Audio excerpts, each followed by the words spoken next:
Have you ever felt that the air in your car is musty, dusty, and a little stuffy? On today's episode, we'll be teaching you on how to gauge when your air filters need to be changed.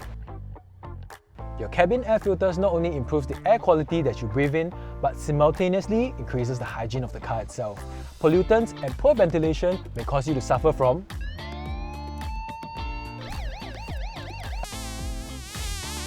We don't want that, do we?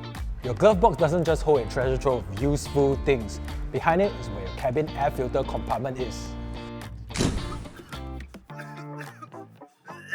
That's right, this was your cabin air filter. Dust, leaf, dirt, and all sorts of grime get stuck over here. And in comparison, here's a brand new air filter. See the difference? When the cabin air filter is dirty and clogged, your engine has to work a lot harder to power the heating and air conditioning. So if you ever feel like your aircon is not as cold or strong as it used to be, this might be the culprit, and it's time for you to switch out to a new one. And there you have it, a breath of fresh air for you and your Volkswagen.